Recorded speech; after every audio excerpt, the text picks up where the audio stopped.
ఈ రాత్రికాల సమయంలో నిజంగా దేవుడు ఈ కుటుంబాన్ని ప్రేమించి చక్కనటువంటి 4 వాగ్దానములు ఇచ్చి ఉన్నారు. 4 వాగ్దానాలు కూడా అమూల్యమైనటువంటి వాగ్దానాలు. కాబట్టి దేవుడు ఒక మాట ఇచ్చాడంటే ఆ మాట ఖచ్చితంగా నెరవేరే తీరుతుంది. దేవునికి స్తోత్రం, హల్లెలూయా. కాబట్టి ఆ 4 వాగ్దానాలను కలిపి అలాగనే కుటుంబం వారికి వచ్చినటువంటి మనందరికీ కలిపి కూడా ఒక వాగ్దానంతో మరి రాత్రికాల సమయంలో దేవుని యొక్క మాటల్ని మనం తెలుసుకుందాం. యెషయా గ్రంథము ప్రవక్తలలో పెద్ద ప్రవక్త అయినటువంటి యెషయా గారు రాసినటువంటి యెషయా గ్రంథము 1వ అధ్యాయము 19వ వచనం.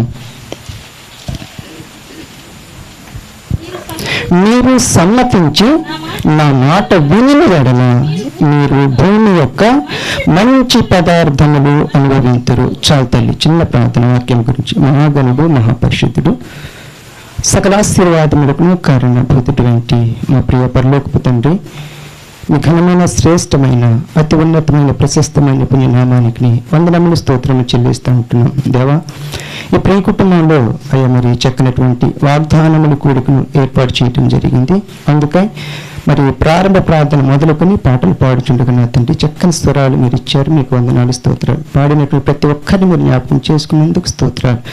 అట్టి విధంగా పాటల కార్యక్రమాన్ని మరి ముగించుకొని తండ్రి నేను లేఖన భాగాల్లోనికి మేము వచ్చి ఉన్నాం.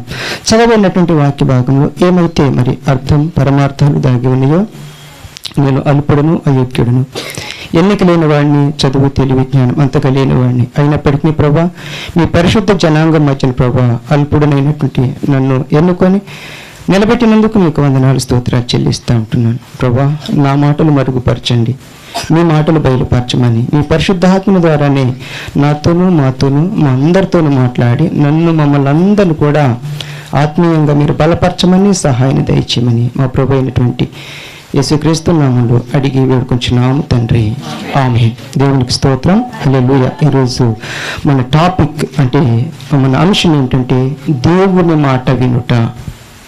దేవుని మాట వినుట అనేటటువంటి అంశంతో దేవుడు కొద్ది నిమిషాలు మనతో మాట్లాడబోతూ ఉంటున్నాడు. కాబట్టి మనమందరం కూడా జాగ్రత్తగా విందాం. బైబిల్ గ్రంథంలో ఉన్నటువంటి మొత్తం పుస్తకాల సంఖ్య మనందరికి తెలిసినటువంటి విషయమే. మొత్తం పుస్తకాలు 66 పుస్తకాలు. ఈ 66 పుస్తకాలలో 65 పుస్తకాలు ఒక ఎత్తు అయితే, ఈ 66వ పుస్తకమైనటువంటి యెషయా గ్రంథం మరొక ఎత్తు. వాటి ప్రత్యేకత వాటికి ఉన్నది. అలాగనే ఈ యెషయా గ్రంథానికి ఉన్నటువంటి ప్రత్యేకత మరొకటి ఉన్నది. ప్రత్యేకతకే ప్రత్యేకత. దేవునికి స్తోత్రం, హల్లెలూయా. ప్రత్యేకతకే ప్రత్యేకత అని ఎందుకు చెప్తున్నానంటే, బైబిల్ గ్రంథంలో ఉన్నటువంటి 66 పుస్తకాలను కూడా టచ్ చేసుకుంటూ వెళ్ళినటువంటి పుస్తకం ఏదైనా ఉన్నది అంటే అది ఈ యెషయా గ్రంథమే. దేవునికి స్తోత్రం, హల్లెలూయా. అందుకని ఈ యెషయా గ్రంథాన్ని ఏమంటున్నారంటే మినీ బైబిల్. అమ్మా ఏమంటారు? Mini Bible. మినీ బైబిల్ అంటే చిన్న బైబిల్ అని కాదు, ఆకారంలో సైజులో కాదు. కానీ ఈ మినీ బైబిల్ ఎందుకంటారంటే బైబిల్లో ఉన్నటువంటి 66 పుస్తకాలను కూడా కలగలుపుకుంటూ వెళ్ళేటటువంటి పుస్తకమే ఈ యొక్క యెషయా గ్రంథం. కాబట్టి దీన్ని మినీ బైబిల్ అని చెప్పేసి అంటారు. దానికి కొన్ని మచ్చుగా కొన్ని నేను చెప్తాను. ఆదికాండం 1వ అధ్యాయం 1వ వచనం ఏముంటుంది అంటే, ఆదియందు దేవుడు భూమి ఆకాశములను సృజించెను అనేటటువంటి మాట అక్కడ కనపడ. అక్కడ మనకు భూమి ఆకాశములు కనపడతా ఉంటుంది. అలాగే ఇదే యెషయా గ్రంథం 1వ అధ్యాయం 2వ వచనంలో కూడా ఏం కనపడతా ఉంటుందంటే, ఆకాశమా ఆలకించును, భూమి చెవియొగ్గును, నేను పిల్లల్ని పెంచి గొప్పవారినిగా చేస్తే వారు నా మీద తిరగబడి ఉన్నారు. ఇక్కడ కూడా మనకు భూమి ఆకాశములు కనబడతా ఉన్నాయి. అలాగనే ఇంకా మత్తయి సువార్త, మార్కు సువార్త, లూకా సువార్త, యోహాను సువార్త, ఇలా సువార్తల్లో మనకు చూసినట్లయితే యేసుక్రీస్తు ప్రభువారి యొక్క సిలువ శ్రమలు మనకు అక్కడ కనబడుతూ ఉంటాయి. ఆ సిలువ శ్రమలకు సంబంధించినటువంటి మాట మనకి ఎక్కడ కనపడుతుందంటే ఇదే యెషయా గ్రంథంలో 53వ అధ్యాయంలో కనపడతా ఉంటుంది. దేవునికి స్తోత్రం, హల్లెలూయా. ఇంకా చెప్పాలంటే మరి కొత్త నిబంధనలో చివరి పుస్తకమైనటువంటి ప్రకటన గ్రంథంలో మనకి ఏం కనపడుతుంటుందంటే నరకం గురించి మనకు కనపడతా ఉంటుంది. అమ్మా అక్కడ మనకు నరకం గురించి కనపడతా ఉంటుంది. ఇదే యెషయా గ్రంథం 66వ అధ్యాయం చివరి వచనాల్లో కూడా అదే నరకం గురించి కనపడతా ఉంటుంది. అగ్ని ఆరదు, పొరుగు చావదు. ఇలా అన్నిటిని కూడా కలగలుపుకుంటూ వెళ్ళినటువంటి పుస్తకమే ఈ యెషయా గ్రంథము. అందుకనే దీన్ని ఏమంటారంటే మినీ బైబిల్. మినీ బైబిల్ అనేటటువంటి మాట ఈ యెషయా గ్రంథానికి కరెక్ట్గా సూటబుల్ అయ్యింది. దేవునికి స్తోత్రం, హల్లెలూయా. కాబట్టి ఈ పుస్తకంలో ఉన్నటువంటి అంటే మనం చదివినటువంటి మాట ఈ 19వ వచనం, మొదటి అధ్యాయం 19వ వచనంలో ఈ కుటుంబానికి మనందరికీ కూడా చెప్పినటువంటి మాట ఏమిటంటే, మీరు సమ్మతించిన మాట విని ఎడలా. ఈరోజు మన అంశం మాట వినాలి. ఎవరి మాట వినాలి? ఎవరి మాట? ఈరోజు సర్వసాధారణంగా తప్పుగా అనుకోవద్దు, భర్త మాట భార్య వినట్లేదు, భార్య మాట భర్త వినట్లేదు, తల్లిదండ్రుల మాట పిల్లలు వినట్లేదు, పిల్లల మాటల తల్లిదండ్రులు వినట్లేదు. ఇలా ఒక్కరి మాట, అన్న మాట చెల్లి, తమ్ముడు మాట అన్న, చెల్లి మాట అక్క మాట తమ్ముడు, ఇలా ఒకరి మాట ఒకరు ఏం చేస్తున్నారంటే వినకుండా ఉండిపోతూ ఉంటున్నారు. కానీ దేవుడు ఏమంటున్నాడంటే, మీరు నిత్యముగా మీ చేతి కష్టార్జితమని మీరు అనుభవించాలంటే నా యొక్క మాటలు అంటే దేవుని యొక్క మాటలు మీరు సమ్మతించి వినాలి. దేవునికి స్తోత్రం, హల్లెలూయా. దేవుని యొక్క మాటల్ని సమ్మతించి వింటే దేవుడు ఖచ్చితంగా మనకు ఉన్నతమైనటువంటి మేలులతో మనల్ని నింపుతాడని చెప్పేసి ఈ రాత్రికాల సమయంలో వచ్చినటువంటి మన అందరికీ కూడా వాగ్దానం చేస్తూ ఉంటున్నాడు. ఎంతమంది దేవుని మాట వింటున్నారు? ఎంతమంది దేవుని మాట వింటున్నారు? ఓకే, వింటున్నాం, కానీ ఎలాగ వినాలి? వినటం కూడా రకాలు ఉన్నాయి. ఏదో వచ్చామా మొక్కుబడిగా విన్నామా వెళ్ళిపోయాం అన్నట్టు కాదు. ఎలాగ వినాలంటుందంటే వాక్యం ద్వితీయోపదేశకాండము, తేండి ఒకసారి, ద్వితీయోపదేశకాండము 28వ అధ్యాయం మొదటి వచనం చూడండి. ద్వితీయోపదేశకాండము 28వ అధ్యాయం మొదటి వచనం. నీవు నీ దేవుడైన యెహోవా మాటను దేవుని స్తోత్రం, హల్లెలూయా. చదువుతలే శ్రద్ధగా విని నేడు నేను నీకు ఆజ్ఞాపించుచున్న ఆయన ఆజ్ఞలన్నిటినీ అనుసరించి నడుచుకున్న నీ దేవుడైన యెహోవా భూమి మీదనున్న సమస్త జనముల కంటే నిన్ను హెచ్చించును. దేవుని స్తోత్రం, హల్లెలూయా. ఎప్పుడైతే దేవుని యొక్క మాటను ఎలా వినాలంట? శ్రద్ధగా వినాలి. అంటే ఆసక్తితో, ఇష్టపూర్వకంగా దేవుని మాటలు వినడానికి ప్రతి ఒక్కరికి ఆతృత అనేది ఉండాలి, అభిలాష అనేది ఉండాలా, కోరిక అనేది ఉండాలా, ఇష్టం అనేది ఉండాలా, శ్రద్ధ అనేది ఉండాలా. ఈ శ్రద్ధ కలిగినటువంటి మాటలు మనం, ఈ నిజమైనటువంటి సత్యమైనటువంటి ఈ మాటలు మనం ఎలాగ వినాలంటే శ్రద్ధగా మన హృదయంలో తలపోసుకుంటూ వినాలి. దేవుని స్తోత్రం, హల్లెలూయా. తలపోసుకుంటూ విన్నటువంటి మాటలు మన హృదయంలో ఎలాగంట, ఒక పలక మీద ఎలాగైతే మనం బలపం పెట్టి రాస్తామో ఈ మాటను కూడా మన హృదయం అనేటటువంటి పలకలో జాగ్రత్తగా రాసుకుంటే ఆ మాటల వల్ల మనకెంతో మేలు ఉన్నది. దేవునికి స్తోత్రం, హల్లెలూయా. శ్రద్ధగా ఉన్నటువంటి వారిని దేవుడు ఏం చేస్తానంటున్నాడంటే హెచ్చిస్తాను అంటున్నాడు. హెచ్చిస్తాను, గొప్పవారినిగా చేస్తాను, ఆశీర్వాదకరంగా ఉంచుతానంటున్నాడు, ఆస్తికి కర్తని చేస్తానంటున్నాడు, ఆశీర్వాదానికే వారసుని చేస్తానంటున్నాడు. దేవుడు ఆయన వాగ్దానం చేస్తున్నాడు. ఆయన వాగ్దానం చేసాడంటే ఖచ్చితంగా అది నెరవేరి తీరుతుంది.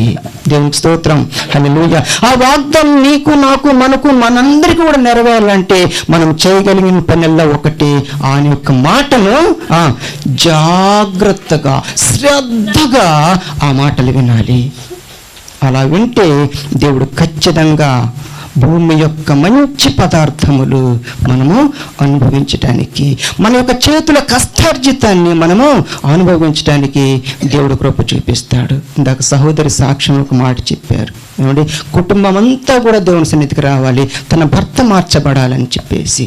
అంటే కుటుంబంలో కొంత వెలుతుంది, ఆ వెలుతు కూడా ఫుల్ఫిల్ అవ్వాలి.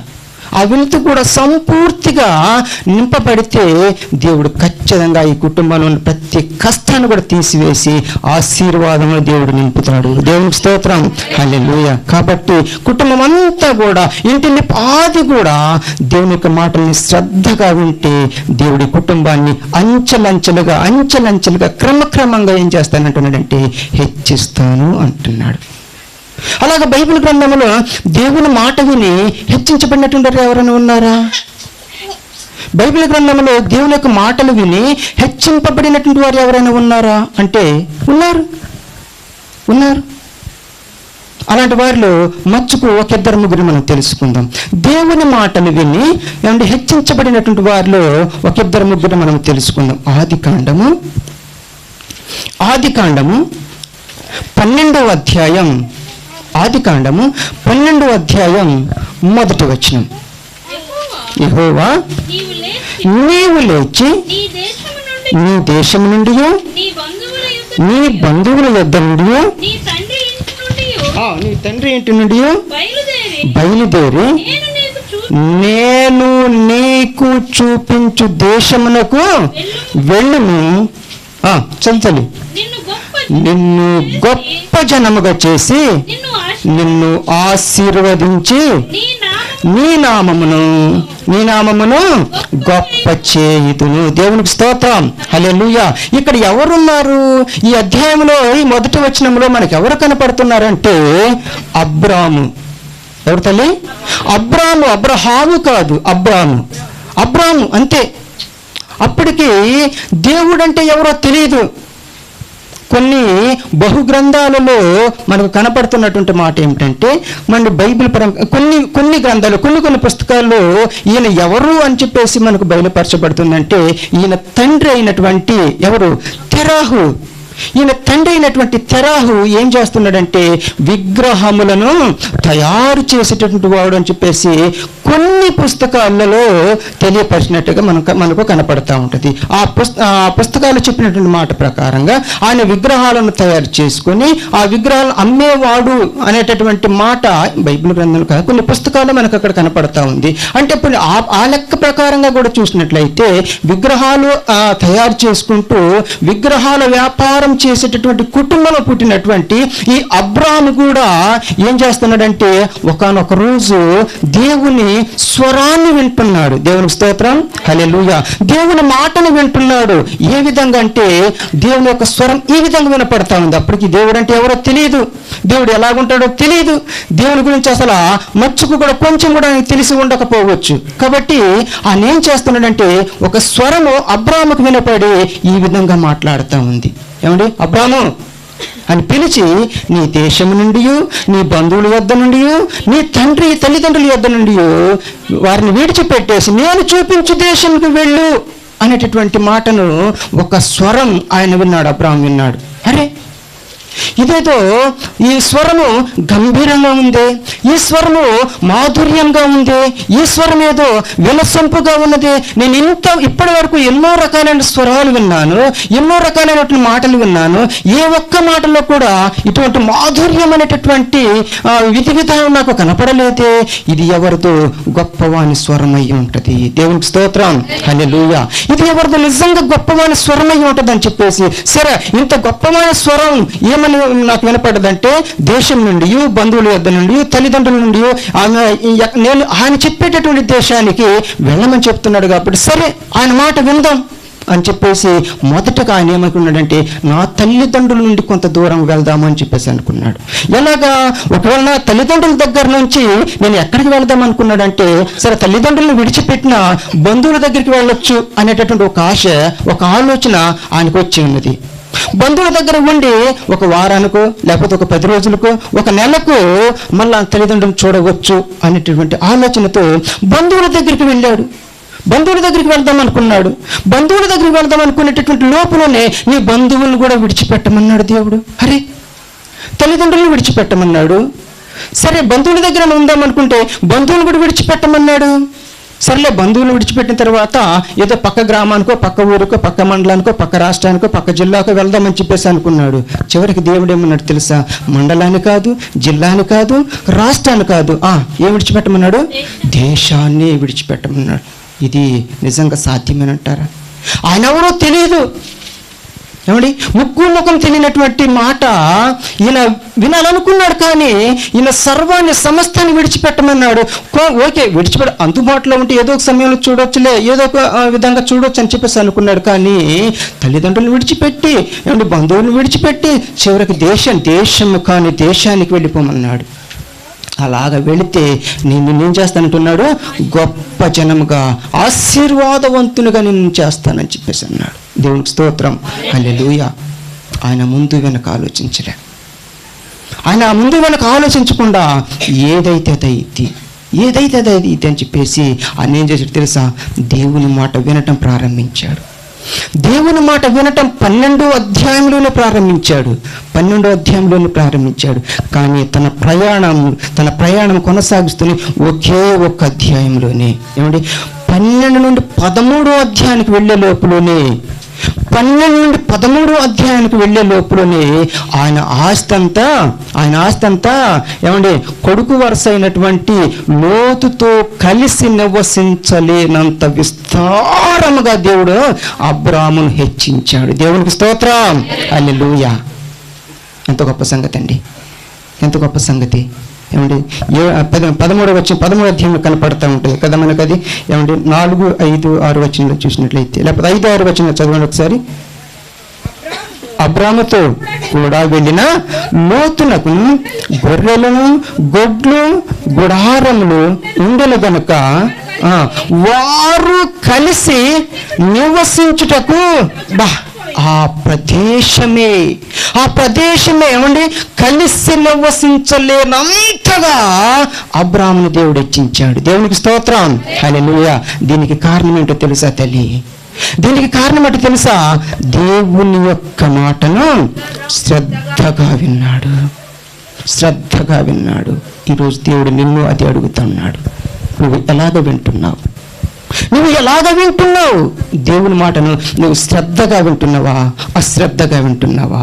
ఇష్టంతో వింటున్నావా, అయిష్టంతో వింటున్నావా? ఒక్కసారి నీకే వదిలేస్తున్నాడు.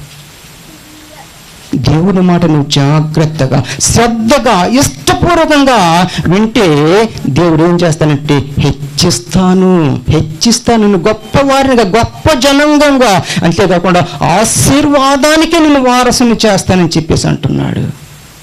యెహోవా ఆశీర్వాదము ఐశ్వర్యమునిచ్చును అనే మాట కనపడతా ఉంటుంది సామెతల గ్రంథంలో. ఆయన ఆశీర్వదించడం ప్రారంభించాడంటే, ఆయన హెచ్చించడం ప్రారంభించాడంటే తల్లి, నేను ఒక మాట చెప్పానా, ఎవ్వరు కూడా నీ హెచ్చింపును మరి ఎవ్వరు కూడా ఆపలేరు. ఇది నిజం. ఎందుకు తెలుసా? నువ్వు దేవుని మాటను శ్రద్ధగా వింటున్నావు, నువ్వు దేవుని మాటను జాగ్రత్తగా వింటున్నావు. అలా గనక వింటే దేవుడు నిన్ను నూరంతలుగా హెచ్చిస్తాడు. గెరారు దేశంలో ఎవరు? ఇస్సాకు గెరారు దేశానికి వ్యవసాయం చేయడానికి వెళ్ళాడు.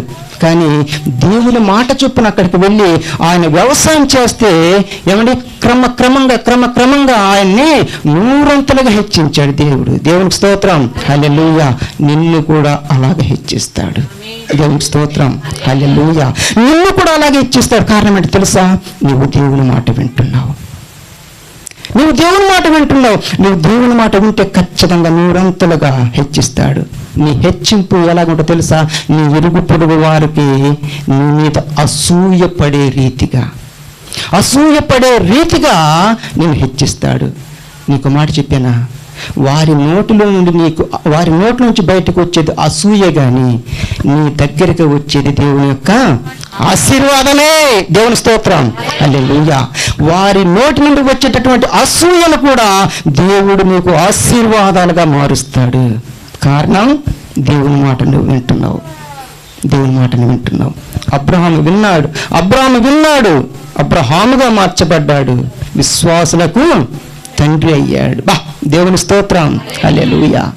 విశ్వాసులకు తండ్రిగా మార్చబడ్డాడు. ఎంత గొప్ప భాగ్యం అండి అసలు. ఎక్కడ అబ్రాహాము, ఎక్కడి అబ్రహాము, ఎక్కడ విశ్వాసులకు తండ్రి. ఇదంతా ఎలాగ సాధ్యమే. దేవునికి అసాధ్యమైనదంటూ ఏదీ లేదు. దేవునికి సమస్తము సాధ్యమే. నువ్వు నమ్మాలి. నువ్వు నమ్మితే చాలు. నువ్వు నమ్ముకున్నటువంటి దేవునికి సమస్తం కూడా సాధ్యమే. ఆయనకు అసాధ్యమైనదంటూ ఏమీ లేదు. నిన్ను ఆశీర్వదించడం ఆయనకు పెద్ద కష్టమేమీ కాదు. నువ్వు చేసేదల్లా ఒక్కటి, దేవుని యొక్క మాట వినటం. శ్రద్ధగా దేవుని యొక్క మాటను వింటే దేవుడు నిన్ను ఏమంటే క్రమక్రమంగా నూరంతలుగా ఆశీర్వదిస్తాడు. రెండో వ్యక్తిని గురించి కూడా మనం చూద్దాం. రెండో వ్యక్తి ఎవరంటే యోసేపు. మొదటి వ్యక్తి అబ్రహాం అయితే రెండో వ్యక్తి యోసేపు. యోసేపు కూడా అన్నల చేత కొట్టబడిన వాడే, అన్నల చేత గెంటి వేయబడినటువంటి వాడే, అన్నల చేత అసహించబడినటువంటి వాడే, అన్నల చేత కొట్టబడి తిట్టబడి గోతులు నెట్టబడి ఏమంటే వ్యాపారస్తులకి ఇష్మాయేలులకి అమ్మబడినటువంటి వ్యక్తి, ఇష్మాయేలులకు అమ్మబడినటువంటి వ్యక్తి. కానీ ఎప్పుడైతే ఇష్మాయేలు చేతుల నుండి ఫరో యొక్క గృహ నిర్వాహకుడైనటువంటి పేరు పోతిఫర్, రైట్, పోతిఫర్ దగ్గరికి వెళ్ళి ఆయన ఏం చేస్తున్నాడు తెలుసా? ఆయన ఒక అన్యుని ఇంట్లో ఉన్నప్పటికీ కూడా, ఆయన ఒక అన్య దేశంలో ఉన్నప్పటికీ కూడా ఆయన ఏ స్వరాన్ని వింటున్నాడో తెలుసా? ఆయన ఏ స్వరాన్ని వింటున్నాడు తెలుసా? పరలోకంలో ఉండేటటువంటి దేవాది దేవుని యొక్క స్వరాన్ని వింటున్నాడు. దేవునికి స్తోత్రం, హల్లెలూయా. పరలోకంలో ఉన్నటువంటి దేవాది దేవుని యొక్క స్వరాన్ని వింటున్నాడు. కాబట్టి ఆ దేవాది దేవుడు ఎవరిని ఆశీర్వదించడం ప్రారంభించాడో తెలుసా?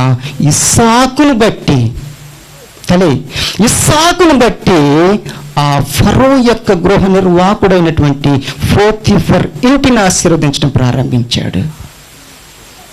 దేవుని స్తోత్రం, హల్లెలూయా. యోసేపును బట్టి ఫరో యొక్క గృహ నిర్వాహకుడైనటువంటి పోతిఫర్ ఇంటిని ఆశీర్వదించడం మొదలుపెట్టి నన్ను ఒక మాట చెప్పనియండి. పక్క ఇల్లు సంగతి పక్కన పెడతాం. నిన్ను బట్టి నీ ఇల్లు ఆశీర్వదించబడుతుందా?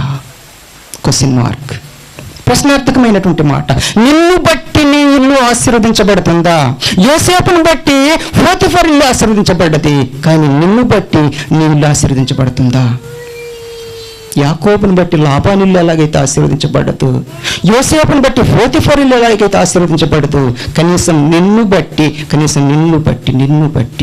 నీ ఇల్లు ఆశీర్వదించబడుతుందా? నీ ఇల్లు ఆశీర్వదించబడాలంటే తల్లి, మన టైటిల్ దేవుని మాట నువ్వు వినాలి. దేవుని మాట నువ్వు జాగ్రత్తగా శ్రద్ధగా వింటే దేవుడు ఖచ్చితంగా నిన్ను ఆశీర్వదిస్తాడు. దేవుని మాట విన్నాడు యోసేపు. బానిసగా వెళ్ళాడు, ఎక్కడికి? ఐగుప్తుకి బానిసగా వెళ్ళాడు. కానీ అదే దేశానికి ఆయన ఏమయ్యాడు? ప్రధానమంత్రి అయ్యాడు. రెండవ అధికారి ప్రధానమంత్రి అయ్యాడు. ఎంత గొప్ప భాగ్యం అండి, ఎంత గొప్ప అదృష్టం అండి, ఎంత గొప్ప ధన్యం అండి. ఇది ఎవరికి జరిగిద్ది? ఇది ఎవరికి కలిగిద్ది? ఎవరైతే దేవాది దేవుడైనటువంటి వాడిని ఏమండి నా సొంత రక్షకుడు, అర్థమవుతుందా? నా సొంత రక్షకుడు అని చెప్పేసి ఎవరైతే ఆయన ఇష్టపూర్వకంగా ఏమండి హృదయపూర్వకంగా మనస్ఫూర్తిగా ఆయనను అంగీకరించి ఆయన మాట ఎవరైతే వింటారో వారిని దేవుడు నూరంతలుగా హెచ్చిస్తాడు. దేవునికి స్తోత్రం, హల్లెలూయా. నువ్వు చేయగలిగిందల్లా ఒక్కటే, దేవుని మాటను వినటం. దేవుని మాటను వినటం. అలాగని చెప్పేసి నీ భర్త మాట వినొద్దని చెప్పట్లేదు, నీ భార్య మాట వినొద్దని చెప్పట్లేదు, నీ పిల్లల మాట, నీ తల్లిదండ్రుల మాట, నీ పెద్దల మాట, నీ గురువుల మాట, నీ సేవకుల మాట నేను వినొద్దని చెప్పటం లేదు. కానీ దేవుని మాట వింటున్నావా లేదా?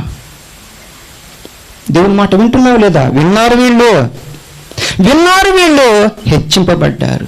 నీ దేవుడైన యెహోవా మాటను నువ్వు శ్రద్ధగా విననేలా భూమి మీద ఉన్న సమస్త జనముల కంటే కూడా దేవుడు నేను ఏం చేస్తానన్నాడు? హెచ్చిస్తానన్నాడు. హెచ్చించుకుంటూ వచ్చాడు. అబ్రహామును హెచ్చించాడు, యోసేపును హెచ్చించాడు. నిన్ను హెచ్చించలేడా? నన్ను హెచ్చించలేడా? మనల్ని హెచ్చించలేడా? హెచ్చిస్తాడు, ఖచ్చితంగా హెచ్చిస్తాడు. ఆయన మాట మనం వింటే చాలు, ఖచ్చితంగా మనల్ని దేవుడు హెచ్చిస్తాడు. మూడో వ్యక్తి గురించి కూడా మనం చూద్దాం. ఆయన ఎవరంటే మోషే.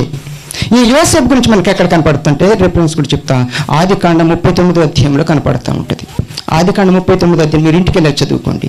ఆదికాండం 39వ అధ్యాయంలో 2వ వచనం కాడ నుంచి మీరు చదువుకుంటే వెళ్తే అది మనకు మొదటి నుంచి చదువుకుంటే వెళ్ళినా అది మనకు కనపడుద్ది.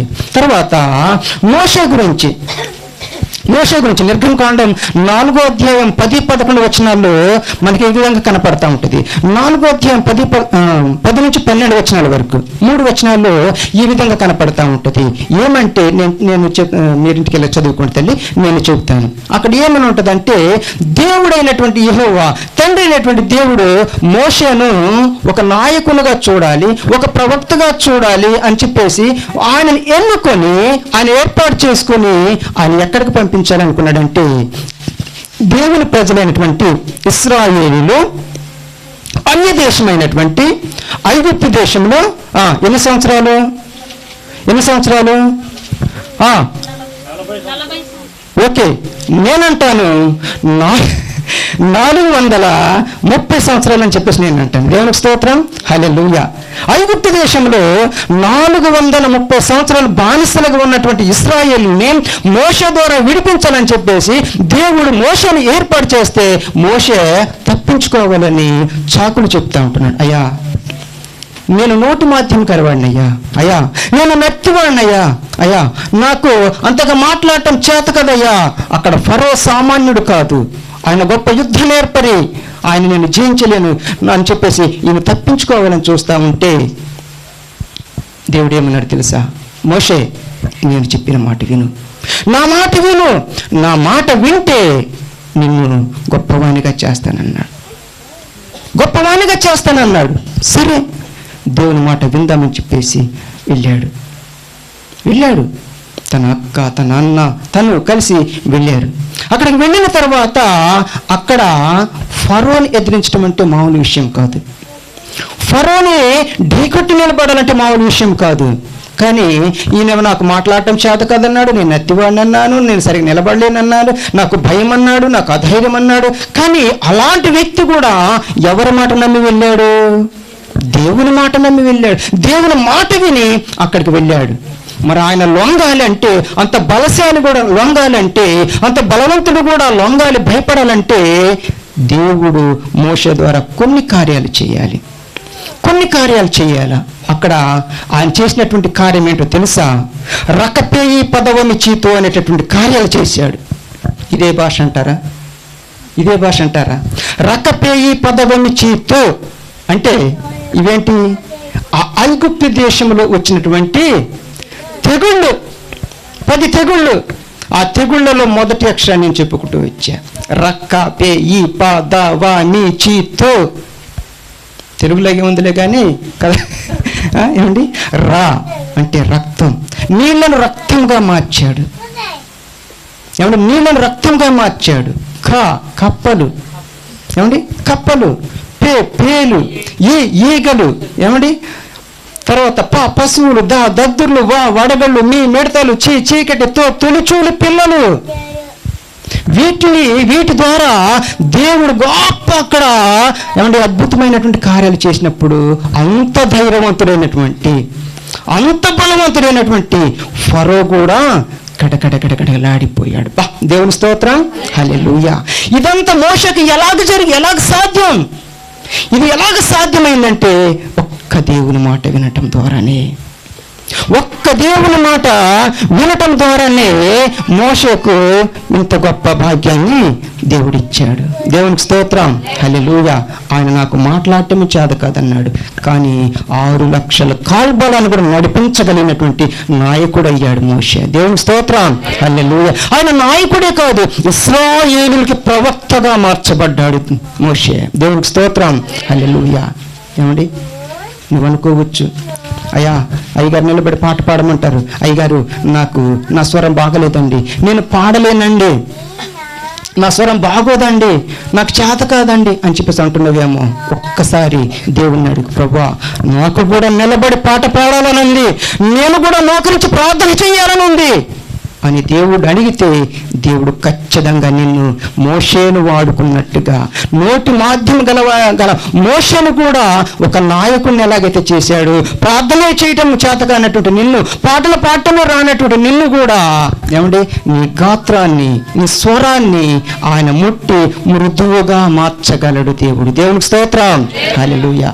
ఇర్మియా అన్నాడు, నేను బాలుడునయ్యా, నా వల్ల ఏమైద్దయ్యా అన్నాడు. ఇర్మియా, నువ్వు బాలుడివి అనవద్దు, నువ్వు లే, నువ్వు నిలబడు, నీ తరపున నేను నీకు తోడై ఉన్నానన్నాడు. నిలబడితే చాలు, మనం ధైర్యంగా నిలబడితే చాలు, మన తరపున గొప్ప కార్యాలు చేస్తాడు. దావీదు చిన్నవాడే, గొలియాతు పెద్దవాడు, కానీ యుద్ధం ఎవరు చేశారు? దేవుడు చేశాడు. కానీ నిలబడ్డది ఎవరు? దావీదు. కానీ యుద్ధము యెహోవాదే, యుద్ధం యెహోవాదే. దేవుడు అన్ని అద్భుత కార్యాలు నీ ద్వారా, నా ద్వారా, మన ద్వారా చేస్తారు. కాబట్టి మనం నిలబడి మనం దేవుని యొక్క స్వరాన్ని, దేవుని యొక్క మాటను గనక వింటే ఏమండి, చక్కనటి విధముగా ఉన్నతంగా మనల్ని హెచ్చిస్తానంటున్నాడు దేవుడు. ఈరోజు వాగ్దానం అదే. నిన్ను, నన్ను, మనందరిని కూడా దేవుడు ఎందుకు పిలిచాడు? ఏమన్నా ఎంతమందిని పిలిచాడు దేవుడు? ఎంతమందిని పిలిచాడు? కానీ ఎంతమందిని పిలిచినా వచ్చినటువంటి మనల్నే దేవుడు ఏం చేస్తానంటున్నాడు తెలుసా? హెచ్చిస్తాను అంటున్నాడు. ఆయన స్వరాన్ని, ఆయన మాటను మనం వింటున్నాం కాబట్టి మనల్ని హెచ్చింపజేస్తాను. అలా విన్నటువంటి వారు బైబిల్ గ్రంథంలో కోకొల్లలుగా ఉన్నారు. మచ్చుకు ఈరోజు మనం ముగ్గురిని విన్నాం. మనం అనుకోవచ్చు, ఎంతవరకు దేవుడు దయామయుడే కదా, ఎంతవరకు దేవుడు కరుణామయుడే కదా, ఎంతవరకు దేవుడు ప్రేమామయుడే కదా, ఆయన మనం హెచ్చిస్తాడు, ఆయన మనం ఆశీర్వదిస్తాడు, ఆయన మనం ప్రేమిస్తాడు, ఆయన మనం అందరి మీద కూర్చుని పెడతాడని చెప్పేసి అనుకుంటున్నారేమో. దేవుడు ఇంకో మాట ఏమంటాడు తెలుసా? ఆయన యొక్క మాట గనక వినకపోతే, ఆయన యొక్క మాట వినకపోతే, అది నువ్వైనా, అది నేనైనా, ఎవరైనా కావచ్చు, దేవుడు ఏం చేస్తాడు తెలుసా? దేవుని మాట విననటువంటి దూతల్ని కూడా ఏమంటే బిలములలో కప్పెట్టేసేసాడు దేవుడు. చీకటి బిలములలో కప్పెట్టేసేసాడు దేవుడు. దేవుని దగ్గర ఉన్నటువంటి దూతల్ని కూడా, దేవునికి తారతమ్యం లేదు. అది కూర్చున్న విశ్వాసం నిలబడినటువంటి సేవకుడు అనే తేడా ఉండదు ఆయనకి. ప్రతి ఒక్కరిని ఒకేలాగా చూస్తాడు. కాబట్టి జాగ్రత్త. ఆయన ప్రేమిస్తున్నాడు అని చెప్పేసి మనం ఏది చేసుకుంటూ పోయినా మనల్ని సహిస్తాడులే, మనం క్షమిస్తాడులే, ఓకే, ఆయన క్షమించే దేవుడే.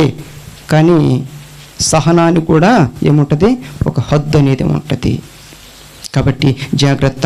ఆయన ఏం చేస్తానంటే మాట విననటువంటి వారిని నశింపచేస్తానంటున్నాడు. ఎందుకంటే దేవుడు దహించు అగ్నియు రోషము కలిగినటువంటి దేవుడు. ద్వితీయోపదేశకాండం 4:24 కనపడతా ఉంటుంది. చూస్తారా ఒక్క మాట? ఆయన ఎంత రోషం గలవాడు. 4:24 ద్వితీయోపదేశకాండము 4:24 ఎలయనగా నీ దేవుడైన యెహోవా, అబ్బా చూసారా, దహించు అగ్నియు రోషము గల దేవుడై ఉన్నాడు. నువ్వు ఏదైనా పొరపాటు చేసేవేమో జాగ్రత్త, నిన్ను దహించి వేస్తాడు. ఆయన రోషం, పౌరుషం కలిగినటువంటి దేవుడు. ఆయన ముందు నువ్వు నీ ఇష్టం వచ్చినట్టు చేసుకుంటూ వెళ్తానంటే కుదరదు. అలా చేశారు కొన్ని. అలాగా ఆయన మాటలు వినకుండా నశించిపోయినటువంటి వారు కూడా నేను మీకు పరిచయం చేస్తాను ఈ రాత్రికాల సమయంలో. ఆ కుటుంబం లేకపోతే ఆ నశించిపోయినటువంటి వారు ఎవరంటే ఆయన స్వహస్తాలతోనే నిర్మించబడినటువంటి వారు. ఆదికాండంలో కనపడతా ఉంటుంది. చూస్తారా ఒకసారి? ఆదికాండం 3:23 దేవుడైన యెహోవా అతడు ఏ నేల నుండి తీయబడినో దాన్ని సేద్యపరచుటకు ఏదేను తోటల నుండి అతన్ని పంపివేసి, అక్కడ పంపివేసెను అనేటువంటి మాట ఉంది. కానీ అతను చేసినటువంటి పొరపాటును బట్టి, అతడు చేసినటువంటి తప్పును బట్టి, ఇంకా మన భాషలో చెప్పాలంటే గెంటి వేసెను, త్రోసివేసెను, నెట్టి వేసెను, మెడబట్టి బయటికి గెంటి వేసెను అని చెప్పేసి వస్తుంది. ఎందుకు తెలుసా? దేవుడు చెప్పినటువంటి మాటను వినారా? దేవుడు ఏం చెప్పాడు? ఆదాము, హవ్వా, ఇదిగో ఈ తోటలో ఉన్నటువంటి చెట్ల పండ్లన్నీ కూడా ఎవరికి? మీరే తినండి. కానీ ఆ తోట మధ్యలో ఉన్నటువంటి మంచి చెడ్డలు తెలియనిచ్చేటటువంటి చెట్ల పండ్లు కానీ, జీవవృక్ష ఫలములు ఇచ్చేటటువంటి ఆ ఫలాలు కానీ మీరు గనక తింటే దినమున నిశ్చయముగా మీరు చస్తారన్నాడు. హెచ్చరించాడు దేవుడు. విన్నారా? తినవద్దు అన్నారు, తింటే చస్తారని చెప్పేసి కూడా చెప్పాడు.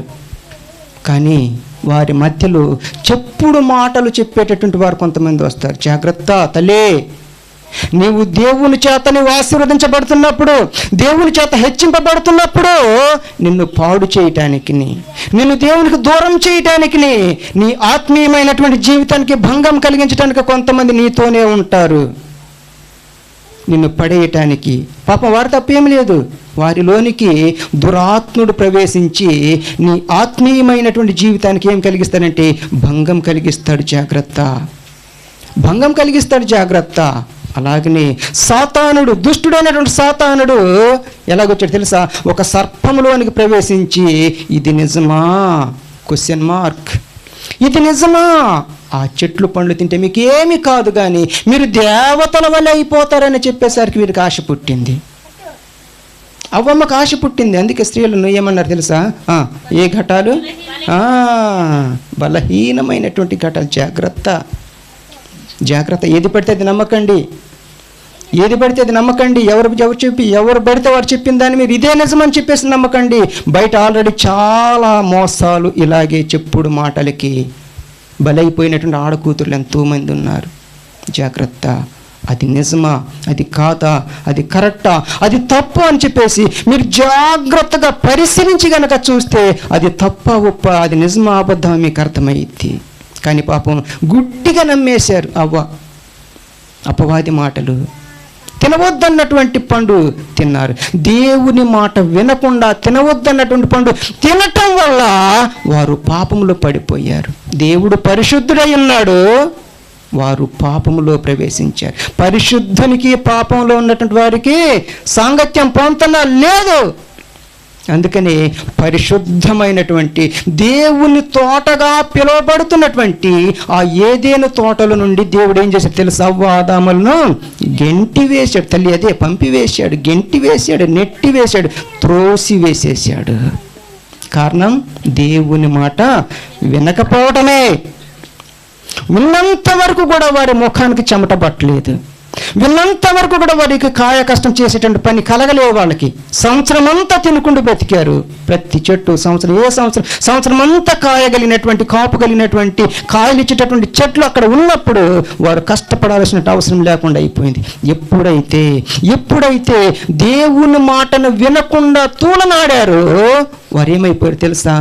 దేవుని నుండి, దేవుని తోటలో నుండి, పరిశుద్ధ స్థలముల నుండి బయటికి గెంటి వేయబడ్డారు. అంటే మనం అనుకోవచ్చు వారు చనిపోలేదు కదా అని చెప్పేసి అనుకోవచ్చు. ఎఫెసీ పత్రిక 2వ అధ్యాయం 1వ వచనం కనపడతా ఉంటుంది. మీరు అపరాధముల చేతను పాపముల చేతను చచ్చిన వారి వలె ఉన్నాం. అంటే చనిపోవటం అంటే తెలుసా? ఎడబాయటం. అప్పటి వరకు దేవుడు ప్రతిరోజు ఉదయం సాయంత్రం చల్లపోట సమయంలో వచ్చి దేవుడు ఆవాదంతో మాట్లాడేటటువంటి, కలిసిమెలిసి ఉన్నటువంటి వారికి ఏమొచ్చేసిందంటే ఎడబాటు అనేది వచ్చింది. ఎడబాటు అనేది వచ్చింది. కారణం వారు చేసినటువంటి ఆ పెద్ద తప్పే. ఆ పొరపాటుకు దేవునితో ఉన్నటువంటి సాంగత్యం వారికి ఏమైపోయిందంటే కట్ అయిపోయింది, తెగిపోయింది. అప్పటి నుంచి వాళ్ళు రాళ్ళు ఏరి, రప్పలు ఏరి, పొదలు నరికి, పొట్టలు ఇవన్నీ చదును చేసి కష్టపడి చెమట కార్చి చేతులు కాయలు కాసేదాకా కష్టపడితేనే తప్ప 5,000 నోట్లోకి వెళ్ళేటటువంటి పరిస్థితి లేదు. కారణం దేవుని మాటని వినకపోవటం వల్ల వారికి కలిగినటువంటి శాస్తి అది. అర్థమవుతుందా? జాగ్రత్త తల్లి, దేవుని మాట వినకపోతే కష్టాల పాలవుతారు అంటున్నాడు దేవుడు. మీరు సమ్మతించిన మాట వినిన ఎడల, వింటే చాలు భూమి యొక్క మంచి పదార్థాలు మీరు అనుభవిస్తారని చెప్పేసి దేవుడు చెప్తా ఉంటే మనం ఏం చెప్తున్నాం తెలుసా? దేవుని మాటను వినకుండా మనం ఆ మాటను త్రోసివేస్తున్నాం కాబట్టి కష్టాల పాలవుతూ ఉంటున్నాం. కష్టాలు కొని తెచ్చుకున్నారు అవ్వాతాములు. గెంటి వేయబడ్డారు, నెట్టి వేయబడ్డారు. పరిశుద్ధమైనటువంటి దేవుని తోటల నుండి వారు గెంటి వేయబడ్డారు. జాగ్రత్త. ఒకవేళ నువ్వు కూడా గెంటి వేయబడేటటువంటి స్థితిలో ఉన్నావేమో, దేవునికి దూరమైపోయి వాళ్ళ మాటలు నమ్మి దేవునికి దూరమైపోయేటటువంటి స్థితిలో నువ్వు వెళుతున్నావేమో, జాగ్రత్త. దేవుడు ప్రభు ఈ రాత్రికాల సమయంలో నేను హెచ్చరిస్తూ ఉంటున్నాడు. నిన్ను హెచ్చరిస్తూ ఉంటున్నాడు, జాగ్రత్త, నిన్ను నువ్వు అడుగు. ఈ రాత్రికాల సమయంలో, ప్రభువా, ఒకవేళ నేను కనుక నీ మాట వినకుండా నేను నీకు ఆదాము వల్ల దూరం అయిపోయేటటువంటి స్థితిలోకి నేను వచ్చానేమో ప్రభువా, నన్ను క్షమించు అని చెప్పేసి అడిగితే ఖచ్చితంగా దేవుడు నీ మనవిని ఆలకిస్తాడు. మరలా ఒక అవకాశం ఇస్తాడు. ఇక్కడ తెగిపోయినటువంటి సహవాసాన్ని హెబ్రీ పత్రిక 1వ అధ్యాయం 9వ వచనంలో దేవుడు మరలా అవకాశం ఇచ్చాడు. మన ప్రభువు అయిన యేసుక్రీస్తు అను తన ప్రియ కుమారునితో సహవాసము చేయడానికి మిమ్మల్ని పిలిచినటువంటి దేవుడు నమ్మదగినటువంటి దేవుడు అని చెప్పేసి ఎక్కడో ఇక్కడ ఆది కాండంలో తప్పిపోయి తొలగిపోయి బయటికి వెళ్ళిపోయినటువంటి వారికి మరలా అవకాశం హెబ్రీ పత్రికలో ఇస్తూ ఉంటున్నాడు. మీ సహవాసం ఎవరితో ఉంది? దేవుడితో ఉండాలి. యేసుక్రీస్తు ప్రభువారితో, మన ప్రభువు అయిన యేసుక్రీస్తు ప్రభువారితో సహవాసం చేయాలని చెప్పేసి నమ్మదగినటువంటి దేవుడు మనల్ని మరి ఒకసారి పిలుస్తూ ఉంటున్నాడు. తల్లి, ఇప్పుడైనా విను ఆయన మాటను. వింటే దేవుడు నిన్ను ఉన్నతంగా హెచ్చిస్తాడు. వినకపోతే జాగ్రత్త, నువ్వే నశించిపోయేటటువంటి ప్రమాదం ఉన్నది. అవ్వ ఆదాములు నశించిపోయేటటువంటి స్థితిలోనికి వచ్చారు. ఇంకొక మాట కూడా చూద్దాం. ఏమండి, అదే ఆది కాండము 6వ అధ్యాయంలో కనుక 6వ అధ్యాయం 11 నుంచి 13 వరకు చూసినట్లయితే, 6వ అధ్యాయం 11 నుంచి 13 వరకు కనుక చూసినట్లయితే అక్కడ కూడా చదువుతల్లి, భూలోకము ఉండెను, బలత్కారంతో నిండి ఉండెను. దేవుడు భూలోకమును చూచినప్పుడు అది చెడిపోయి ఉండెను. భూమి మీద సమస్త శరీరులను తమ మార్గములను చెరిపివేసుకుని ఉండిరి. 13 పడుతుంది. దేవుడు నోవాహుతో సమస్త శరీరుల మూలముగా భూమి బలత్కారముతో నిండి ఉన్నది గనుక నా సన్నిధిని వారిని చూశారా. భూమి బలత్కారంతో నిండిపోయి ఉన్నది కాబట్టి అంతం జాగ్రత్త, వారి అంతం వచ్చే ఉన్నది అంటున్నా. వస్తుంది అని చెప్పట్లేదు, వచ్చే ఉన్నది, జాగ్రత్త, నీ పక్కనే ఉన్నది, జాగ్రత్త. నోవాహు ఇంచుమించుగా 120 సంవత్సరాలు ఆనాటి ప్రజలకి ఆయన సువార్త ప్రకటిస్తే ఒక్కడు కూడా వినకుండా అయిపోయారు. దేవుడు చెప్పాడు, వీరికి వినరు, ప్రజలంతా బలత్కారంతో నిండిపోయి ఉన్నారు కాబట్టి వీరిని నేను నాశనం చేస్తానన్నాడు. చితిసారకపు మ్రానుతో నువ్వు ఒక ఓడను తయారు చేయని చెప్పేసి 3 అరలతో కలిగినటువంటి 3 స్టెప్పులుగా ఏమండి ఆయన డైరెక్షన్లో దేవుడు ఏం చేశాడంటే ఒక ఓడ తయారు చేయటానికి నోవాహుకు డైరెక్షన్ ఇస్తూ నోవాహు చేత ఏమండి అటు సువార్త ప్రకటిస్తూనే ఇటు ఓడను నిర్మిస్తూ వచ్చాడు. ఎంత చెప్పినా, అయ్యా వినండి, భయంకరమైన ప్రచండమైనటువంటి వర్షం కురవబోతా ఉంది, జాగ్రత్త, దేవుని మాటలు వినండి, రండి అని చెప్పేసి ఎంత చెప్పినా ఒక్కళ్ళు కూడా వినకుండా హేళన చేశారు నోవాహు గారిని, అవహేళన చేశారు నోవాహు గారిని, అపహసించారు. వర్షం కురవటం ఏంటి, వరదలు రావటం ఏంటి, మేము కొట్టుకుపోవటం ఏంటి, మేము చనిపోవటం ఏంటి అని హేళన చేసుకుంటూ ఉన్నారు. ఎంత చెప్పినా వినలే. దేవుడు చెప్పిన మాట ప్రకారంగా ఆ ఓడ కట్టడం పూర్తయిపోయింది. ఆకాశపు తూములు విప్పబడ్డాయి. 40 రోజులు రాత్రింపగళ్ళు ప్రచండమైనటువంటి వర్షం కురిచినప్పుడు ఏమండి అందరూ కూడా ఆనాటి ప్రజలందరూ కూడా ఏమైపోయారు తెలుసా? నశించిపోయారు. అప్పుడు వస్తూ ఉన్నారు, వీరు ఓడలోనికి వెళ్ళిపోయారు. దేవుడు గేట్ తలిపేసేసాడు, బయట కీలు పూసేసేసాడు. లోపల ఉన్నవి ఏంటయ్యా అంటే నోవాహు భార్య, అతని 3 కుమారులు షేము, హాము, యాపేతు, 3 కోడళ్ళు. తర్వాత జాతికొచ్చేసి రకానికి వచ్చేసి ఆడదొకటి మగదొకటి. అవి వాటిని ఓడలోనికి తీసుకువెళ్ళాడు. ఆ ఓడలో ఉన్నవి తప్ప మరి ఎవరు కూడా బ్రతికి బట్టగట్టినటువంటి దాఖలాలు లేవు. కారణం దేవుని మాట వినకపోవటం. ప్రచండమైనటువంటి వరదల్లో కొట్టుకుపోతున్నటువంటి వారు, అయ్యా నోవాహు గారు తలుపుతీ. నేను ఎంత మొత్తుకున్నాను, నేను ఎంత చెప్పాను, ఒక్కళ్ళు వినలే. దేవుని యొక్క ఉగ్రత భూమి మీదకి రాబోతుంది.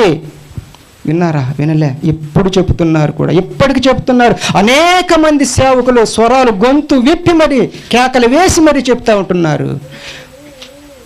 భూదిగంతముల నివాసులారా నా వైపు చూసి రక్షణ పొందండి అని చెప్పేసి దేవుడు చెప్తా ఉంటున్నాడు. రండి, దినమెల్ల విననొల్లని ప్రజల వైపు దేవుడు చేతులు చాచి పిలుస్తూ ఉన్నాడు. రండి, నా యుద్ధకు రండి అని చెప్పేసి సేవకుల ద్వారా ఇప్పటికి గొంతు చించుకొని మరి దేవుడు మరి స్వరాన్ని బయటికి పంపిస్తూ ఉంటే ఇప్పటికీ కూడా ఆ స్వరాన్ని వినకుండా ఉండిపోతూ ఉంటున్నారు. మరలా అవకాశం ఇస్తూ ఉంటున్నారు. ఇకనైనా వినండి, ఉగ్రత రాబోతుంది. దేవుని యొక్క ఉగ్రత రెండవ రాకడ రాబోతూ ఉంది. అది నేడో రేపో ఈనాడు ఎప్పుడైనా ఏ దినమైనా కావచ్చు, ఏ క్షణమైనా కావచ్చు. దేవుని మాట, దేవుని సేవకుని మాట ఎవరైతే విని దేవుని సొంత రక్షకునిగా అంగీకరిస్తారో అంగీకరించినటువంటి వారికి దేవుని యొక్క రక్షణ ఉంది. అంగీకరించినటువంటి వారికి శిక్ష ఉంది, జాగ్రత్త, శిక్ష ఉంది, జాగ్రత్త. అందుకే దేవుని యొక్క మాట వినాలి అని చెప్పేసి సేవకుల ద్వారా ఘంటాపదంగా దేవుడు మాట్లాడుతూ ఉంటున్నాడు.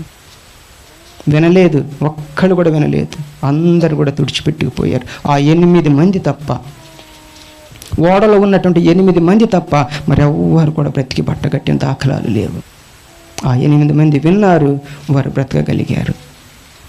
చూసారా ప్రియ కుటుంబమా, ప్రియ సంగమా, ప్రియమ్మ, అక్క, అన్న, తల్లి, చెల్లి, తమ్ముడు, ఈ రాత్రికాల సమయంలో దేవుడు నీతో మాట్లాడుతున్నటువంటి మాట, దేవుని మాట వింటే ఒక అబ్రహాము వలె, దేవుని మాట వింటే ఒక యోసేపు వలె, దేవుని మాట వింటే ఒక మోషే వలె దేవుడు నిన్ను హెచ్చిస్తాడు.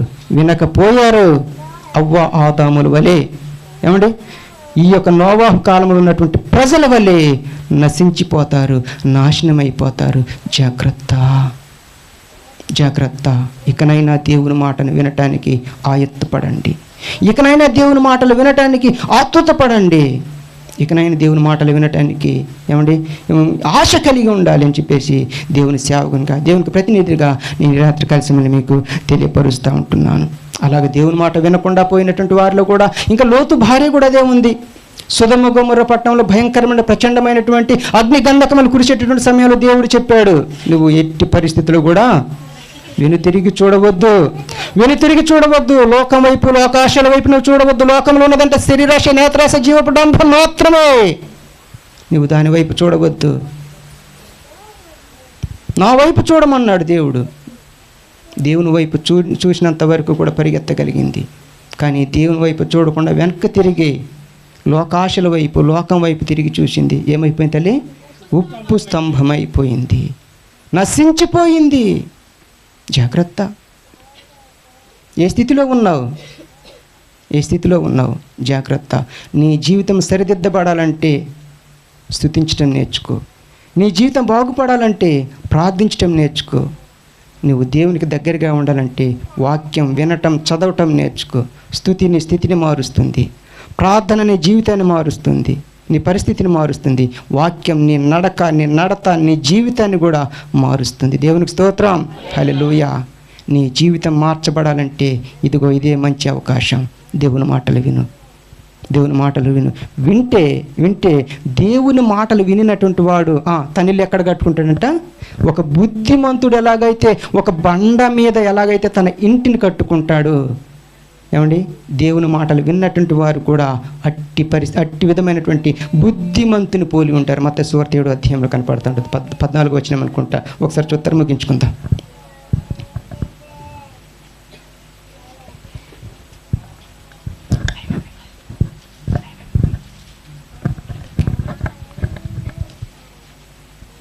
ఏడో అధ్యాయం ఏమండి 24వ వచనం.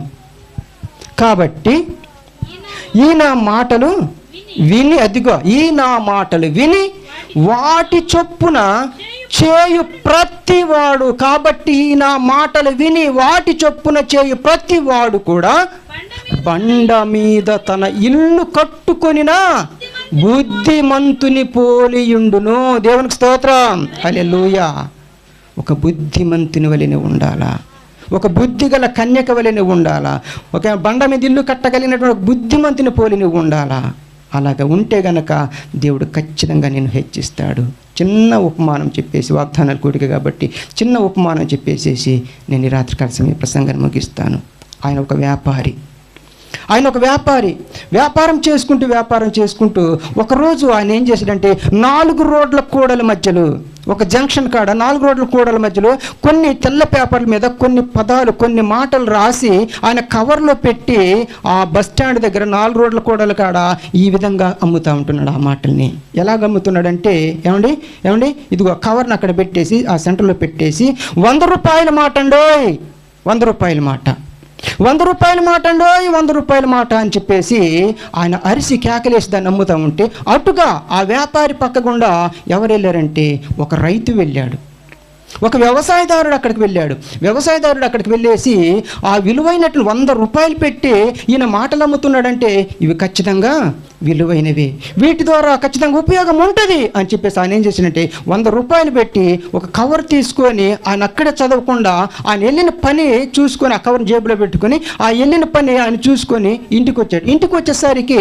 ఇంటికాడ తన దగ్గర పని చేస్తున్నటువంటి కూలీలు ఏం చేస్తున్నారంటే బయట ఉన్నటువంటి ధాన్యం అంతా కూడా, పొలంలో ఉన్నటువంటి ధాన్యం అంతా కూడా తీసుకుని వచ్చేసి బస్తాలతో తీసుకుని వచ్చేసి వాకిట్లో పెట్టి ఆయన ఏం చేస్తానంటే రేపొద్దున ఈ వడ్లను ఆ గరిసెల్లోనూ గాదెల్లోనూ పోస్తామని చెప్పేసి ఈ రైతు వచ్చేసరికి మొత్తం కూడా ఆ వాకిళ్ళ దగ్గరికి చేర్చి వాళ్ళు ఉన్నారు. ఈ రైతు వచ్చేసరికి ఆయన వాళ్ళు చెప్తున్నటువంటి మాట ఏంటంటే, అయ్యా బయట ఉన్నటువంటి ఈ యొక్క ధాన్యం అంతా కూడా ఇదిగో ఇంటి దగ్గరికి చేర్చడం జరిగింది కాబట్టి ఇదిగో ఈ యొక్క ధాన్యం రేపు పొద్దున వచ్చేసి వాటిని మేము గరిసెల్లో పోస్తామని చెప్పేసి వాళ్ళు చెప్పి వెళ్తున్నటువంటి సమయంలో ఈయనకి పొద్దున తీసుకున్నాడు కదా ఒక మాట, 100 రూపాయలు పెట్టి ఒక మాట తీసుకున్నాడు కదా. ఆ 100 రూపాయల మాట ఏంటని చెప్పి ఆ కవర్ వెళ్ళేసి ఆ జేబులో ఉన్న కవరు ఆయన తీసి ఆయన చూసేసరికి ఆ కవర్లో ఏ మాట రాసిందంటే, ఆ కవర్లో ఉన్నటువంటి ఆ మాట ఏమిటంటే, ఈ రోజు పనిని రేపటికి మిగల్చుకు అని ఉంది. దేవుని స్తోత్రం, హల్లెలూయా. ఈ రోజు పనిని రేపటికి మిగల్చుకు అని చెప్పేసి అన్నాడు.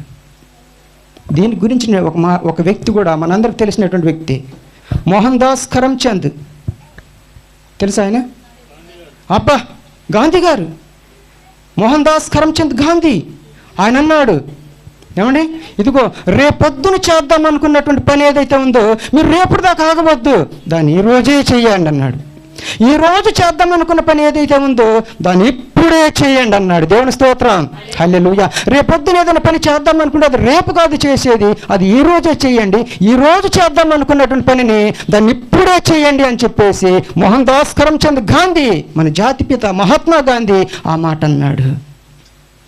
ఆ మాట గుర్తుకొచ్చి నేనేం చేసిన 100 రూపాయలు పెట్టి మాట కొన్నాను కదా, సరే ఈ మాట ప్రకారం నేను చేద్దామని చెప్పేసి ఆయన ఏమన్నాడు తెలుసా, ఇంటికి వెళుతున్నటువంటి కూలీల దగ్గర పరుగున వెళ్ళేసి ఆయన ఏమంటారు తెలుసా, వాళ్ళందరూ కూడా తీసుకుని వచ్చి మళ్ళీ వెనక్కి పిలిచి తీసుకొని వచ్చి ఏమంటున్నాడు, అయ్యా ఈ పని మీరు రేపొద్దున చేస్తానంటున్నారు కదా, ఈ పని మీరు రేపొద్దున కాదు కానీ ఇదిగో మీరు ఇప్పుడే చెయ్యాలి. అయ్యా మేము అలసిపోయి ఉన్నామయ్యా, చేయలేమంటే ఆయన ఏమన్నాడు తెలుసా, ఈ పని కనుక మీరు ఇప్పుడు కనుక చేస్తే నేను మీకు 2 రోజులు కూలిస్తానన్నాడు. డబ్బు ఎలాంటి వాడినైనా లొంగదీసేది కదండి. ఈరోజు డబ్బు ఎవరికి చేయదండి, డబ్బు అవసరం లేనిది ఎవరికండి, ప్రతి అడుక్కునేటటువంటి వాడి కాడి నుంచి కుబేరుడికి కూడా డబ్బు అవసరమే. కుబేరుడు చూడండి ఎంత సంపాదించినా ఇంకా ఒక జలగ టైపు ఇంకా సంపాదించాలని చూస్తూ ఉంటున్నాడు. పాపం వారు కూడా 2 రోజులు కూలి వస్తుందనే సరికి ఆశ పుట్టదంటారా, పుట్టింది. సరే అని చెప్పేసి ఏదైతే అదైంది, అయ్యా మరి అది చేస్తాను కొద్దిగా టిఫిన్ ఏదో ఏర్పాటు చేయండి అంటే సరే ఆయన ఉప్మాయో లేకపోతే పులిహోర ఏదో ఒకటి చేశారు. అది తిని వాళ్ళు ఏం జరిగింది తెలుసా, ఆ సాయంకాల సమయంలోనే వాళ్ళ ఇంటికి వెళ్ళేటటువంటి వారు ఆ ఉప్మా తిని ఆ పులిహోర తిని ఏమంటే రాత్రి 11 గంటల కల్లా ఆ ఒడ్లు మొత్తం గరిసెల్లో పోసేసారు. వాతావరణం చూస్తే నిర్మానుష్యంగా బాగా ప్రశాంత మంచిగా ఉంది. కానీ ఆయన చక్కగా వాళ్ళు కుర్చీ వేసుకొని అప్పుడు దాకా ఉన్నటువంటి వాడు ఏమంటే కళ్ళు కాస్త కునికిపాట్లు వస్తామని చెప్పేసి మడత మంచం వాల్చి ఆ వరండాలోనే పడుకుని ఉన్నాడు. వీళ్ళందరూ వెళ్ళిపోయారు. ఇంచుమించుగా 3-4 గంటల సమయంలో భయంకరమైనటువంటి కారు మబ్బులు కమ్ముకొని ప్రచండమైన వర్షం, రోజుల తరబడి భయంకరమైనటువంటి వర్షం కురిసింది. భయంకరమైన వర్షం కురిసేసరికి ఆ రైతు దిగ్గును లేచి వామ్మో ఆయన ఏమన్నాడు తెలుసా, నిజంగా 100 రూపాయలు పెట్టి కొన్న మాట ప్రకారం నేను గనక చేసి ఉండకపోతే నా ధాన్యం అంతా కూడా ఈ వర్షానికి తడిచిపోయి ముద్దయిపోయి నాకు 1000 రూపాయల నష్టం వచ్చేది. వేల రూపాయలు నష్టం వచ్చేది. కాబట్టి ఆ 100 రూపాయల మాట చొప్పున నేను చేయటం వల్ల నాకు మేలు జరిగింది అన్నాడు. దేవునికి స్తోత్రం, హల్లెలూయా. 100 రూపాయలు మనిషి రాసినటువంటి 100 రూపాయల మాటకే అంత మేలు జరిగితే సర్వ సృష్టికర్త అయినటువంటి దేవుని యొక్క మాట వింటే నీకెంత మేలు జరగాల? దేవుని స్తోత్రం. సర్వ సృష్టికర్త అయినటువంటి దేవుని మాట వింటే నీకు ఎంత మేలు జరగాల? ఒక్కసారి ఆలోచన చేయి. ఒకవేళ ఈరోజు ఇప్పటి వరకు కనుక నీ కుటుంబం కనుక ఆశీర్వదించబడలేనటువంటి స్థితిలో ఉందేమో అంటే నేను నా దేవుని మాట వినట్లేదు అని చెప్పేసి మనం అర్థం చేసుకోవాలి. ఇంకొక మాట తప్పుగా అనుకోవద్దు. ఎక్కువగా ప్రార్థనకు వచ్చేది ఎవరంటే అక్కలే వస్తూ ఉంటారు. అన్నయ్యలు చాలామంది రారు. కాబట్టి వచ్చి ప్రార్థన ఏమని చేపిస్తారో తెలుసా? అయ్యగారు, మా ఆయన మార్చబడాలండి, మా ఆయన నా మాట వినాలండి, మందిరానికి రావాలి, మా ఆయన గురించి ప్రార్థన చేయండి అని చెప్పేసి అంటారు. నేనంటాను, మార్చబడవలసింది మీ ఆయన కాదు, నువ్వే. ఎంతవరకు మా ఆయన మారాలా, మా పిల్లలు మారాలా, వీళ్ళు మారాలా, వాళ్ళు మారాలని చెప్పేసి అంటున్నావు. కానీ నేనే ఎందుకు మారకూడదు అని చెప్పేసి ఒక్కసారి నీ వైపు నుంచి ఆలోచించు. నా ద్వారా ఏదో అవతల మైనస్ వెళతా ఉంది, నా ద్వారా నా భర్తకి ఏదో ఇబ్బంది కలుగుతుంది, నా ద్వారా నా పిల్లలకి ఏదో ఇబ్బంది కలుగుతుంది, నా ద్వారా నా భార్యకి ఏదో ఇబ్బంది కలుగుతుంది. కాబట్టి నా భర్త కాదు, నా భార్య కాదు, నా పిల్లలు కాదు మారవలసింది నేనే. ఒక్కసారి ఆలోచించండి. అలాగా నేను మారతాను అని చెప్పేసి కనుక మీ రహస్యమందున్నటువంటి తండ్రికి మీరు రహస్యంగా వెళ్ళి మీ గదిలోనికి వెళ్ళి ప్రార్థన చేయండి. ఖచ్చితంగా మారరు అన్నటువంటి వారు మారి తీరుతారు. దేవునికి స్తోత్రం, హల్లెలూయా. నా మాట వినట్లేదు అన్నటువంటి వారు కూడా మీ మాటలు విని తీరుతారు. ఒక్కసారి మీరు ప్రార్థన గదిలోనికి వెళ్ళి ప్రార్థన చేస్తూ దేవునికి అప్పగించండి. ఖచ్చితంగా దేవుడు మీ మొర్రను, మీ మాటను వింటాడు. అప్పుడు ఆయన అంటున్నటువంటి మాట ఏంటి తెలుసా? మరలా ఫస్ట్లో మనం చదివినటువంటి మాట, సమ్మతించి నా మాట వినేలా భూమి యొక్క మంచి పదార్థములు అనుభవిస్తారు. ఒకవేళ మాట వినకపోతే పక్కనే ఉంటుంది, పైన 20వ వచనం కనపడతా ఉంటుంది, ఖడ్గాల పాలవుతారు, కష్టాల పాలు. యెషయా గ్రంథం 1వ అధ్యాయం 20వ వచనంలో ఉంటుంది. అక్కడే కష్టాల పాలవుతారు. జాగ్రత్త. ఆ కష్టాలు మీకు రాకుండా ఉండాలంటే దేవుని మాటలు విందాం. ఈ రాత్రికాల సమయంలో ఈ కుటుంబానికి ఇచ్చినటువంటి ప్రతి వాగ్దానం నెరవేర్చబడాలా. అలాగే ఇక్కడ ఉన్నటువంటి అందరికీ కూడా ఈ 19వ వచనంలో ఉన్నటువంటి మాటను బట్టి వారి వాగ్దానాలన్నీ కూడా దేవుని యొక్క వినికిడిలో దీవించబడాలా, వారి ఆ విధంగా జరగాలని చెప్పేసి తెలియజేస్తూ ఈ రాత్రికాల సమయంలో కొద్ది వాక్యం దేవుడు దీవించి ఆశీర్వదించును గాక. వందనాలండి.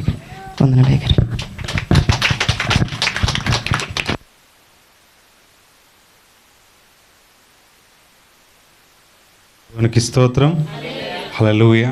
దేవునికి స్తోత్రం. సమ్మతించి మాట వింటే, సమ్మతించి అంటే అర్థం ఏంటిది చెప్పాలి. సమ్మతించడం అంటే అర్థం ఏంటిది? నీకు ఇష్టం లేకపోయినా చెప్పిన మాటకు విలువనివ్వటం, గౌరవం ఇవ్వటం. సమ్మతించి కనుక మీరు మాట వింటే అబ్రహాములాగా, ఏమండి, అబ్రహాము స్థితిలో నుంచి అబ్రహాము స్థితిలోకి యోసేపులాగా దీవించబడతామనేటటువంటి మాటలు మనం విన్నాం. దేవునికి స్తోత్రం. నిజంగా ప్రియమైనటువంటి దేవుని బిడ్డలారా, మాట వినకపోతే వచ్చేటటువంటి ఉపయోగాలు ఫరోను చూశారు. మాట వినలేదు. దేవుని మాటకు, దేవుని సేవకుడికి ఏం చేశాడు? ఎదురు తిరిగి మాట్లాడటం మొదలుపెట్టారు. తెగుళ్ళను రప్పించుకున్నాడు. ఎవరు రప్పించుకున్నారు చెప్పాలి? ఎవరు రప్పించుకున్నారు? ఐగుప్తీలు రప్పించుకున్నారు. అంటే ఫరో రప్పించుకున్నాడు ఆయన దేశం మీదకి. వింటున్నారా? కాబట్టి మన జీవితాల్లో దేవునికి మాట, ఆయన మాటకు మనం ఏం చేయాలి? విలువనిచ్చేటటువంటి వారంగా ఉండాలి, గౌరవం ఇవ్వాలి. దేవునికి స్తోత్రం. ఇంతకు దేవుని మాట ఎక్కడ దొరుకుద్ది చెప్పాలి? దేవుని మాట ఎక్కడ దొరుకుద్ది? ఎక్కడుంది దేవుని మాట? ఎక్కడుంది? మీరు వాగ్దానము అని తీసుకున్నారు. వాక్ అంటే మాట, శబ్దము. అంటే దేవుడు ఆయన మాటని మీకు దానంగా ఇచ్చాడు. ఇదే ఆ మాట. ఏమండి? ఈ మాటను మీరు సమ్మతించి మీరు వినాలి. దేవునికి స్తోత్రం. మీరు పురుషులు కావచ్చు, స్త్రీలు కావచ్చు, పిల్లలు కావచ్చు, యవనస్తులు కావచ్చు, ఎవరైనా సరే ఆయన మాట మీరు సమ్మతించి వినాలి. దేవునికి స్తోత్రం. వింటున్నారా? మీరు 2 సందర్భాలు దేవుని యొక్క మాట వినరు. మనుషులు సహజంగా, మీరేనే కాదు, భూమి మీద నివసించేటటువంటి మనుషులు ఎవరైనా కానీ 2 సందర్భాలు మాట వినరు. ఎప్పుడంటే ఏమీ లేని స్థితిలో ఎవరి మాట వినరాళ్ళు. ఏదో ఒకటి నాకు కావాలని నిత్యం ప్రయాసపడతా ఉంటారు. అంటే ఏం లేదు కాబట్టి వాళ్ళు ఏం చేస్తారు, నీకు బాగా బెచ్చుకు మాట కన్నా కేతేను, అవునా కదా? ఈ సందర్భంలో మాట వినరు. రెండోది, డబ్బులు బాగుంటే కూడా మాట వినరు. ఎప్పుడు ఒక 10 లక్షలు ఉన్నాయనుకోండి, నాకు బండి కావాలంటాడు కొడుకు, నాకు స్కూటీ కావాలంటది కూతురు, ఈయనకేం కారు కావాలంటాడు ఓనరు అంటే మీ ఆయన, మీరేం నగలు కావాలంటారు మీరు. ఒక్కడికొక్కడికి ఏమైనా సంబంధం ఉందా? మనకెందుకు వీళ్ళేమి ఈ బతుకులు ఉన్నాయంటే వీఆర్ నాట్ పర్ఫెక్ట్. మనల్ని ఆశీర్వదిస్తే మనం ఏమైపోతామని కూడా దేవునికి తెలుసు. దయచేసి అదే మన జీవితాల్లో ఎంత ఒదుగుంటే అంత మంచిది. దేవుని భయం మనం విస్తరిస్తున్న కొద్దీ, ఏమంటే మనం ఆశీర్వదింపబడుతున్న కొద్దీ మనం ఏం చేయాలంటే దేవుని యొక్క మాటకు ప్రాధాన్యత ఇవ్వాలి. దేవునికి స్తోత్రం. ప్రార్థన మానొద్దు. ఈరోజు మార్నింగ్ ఎంతమంది ప్రార్థన చేశారు? ఈరోజు ఉదయం ఒక్కరన్నా చేయొద్దండి. ఎవరైనా చేసిన వాళ్ళు ఉన్నారా? సంవత్సరాలు మారుతున్నా దాదాపు 2021 నుంచి 22 నుంచే చెప్తున్నాను, no breakfast, no prayer, no breakfast. అవునా కాదా? ఉందా? బుర్రకి ఎక్కుతుందా మనకి?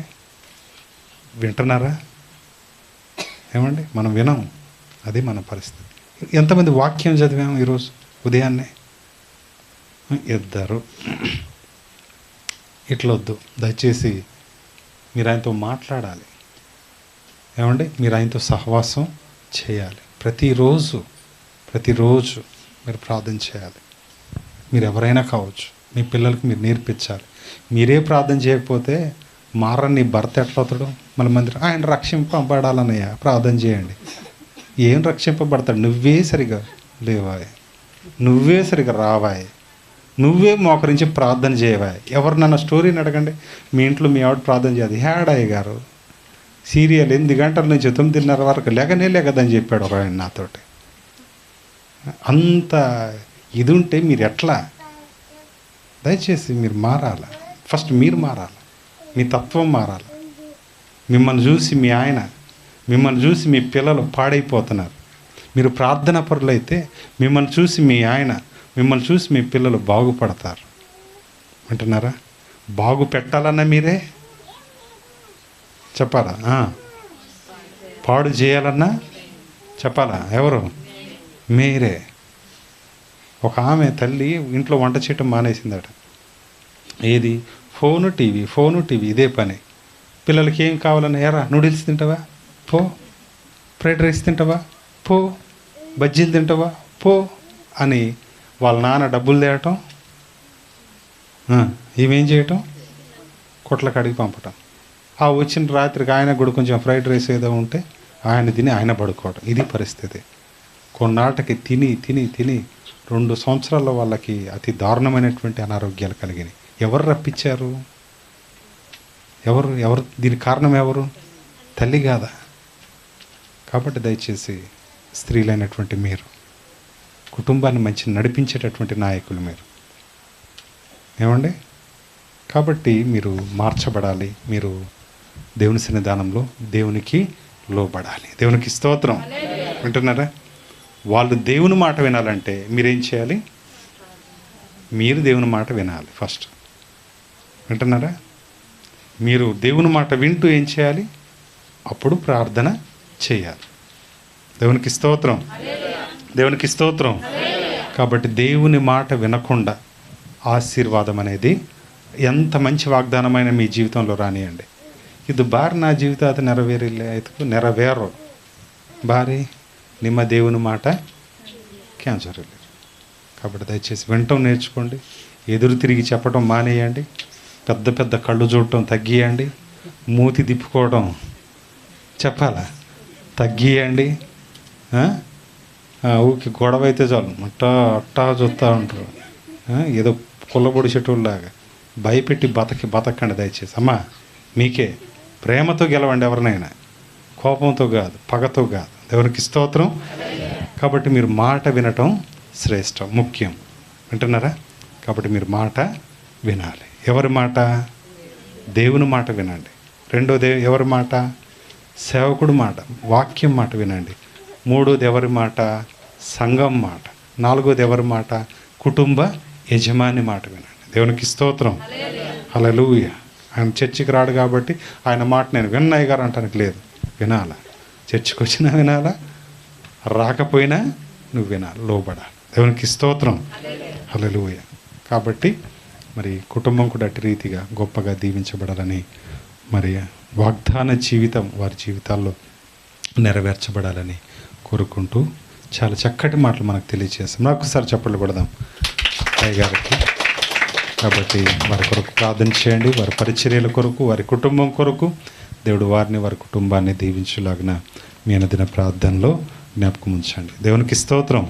ఈ రాత్రికాల సమయంలో మన మధ్యకు ప్రేమించి మన మధ్యకు వచ్చినటువంటి హెసగన్న గారికి నా హృదయపూర్వక వందనాలు తెలియజేస్తున్నాను. నిజంగా వారు ఇశ్రాయేల్ గారు టైం టు టైం 7 అంటే ఖచ్చితంగా 7 గంటలకు ఉంటారు. అర్థమైందండి? కాబట్టి అంత మంచి పంచువాలిటీని పాటించే దైవ సేవకులు చాలా తక్కువ మంది ఉంటారు. కాబట్టి అలా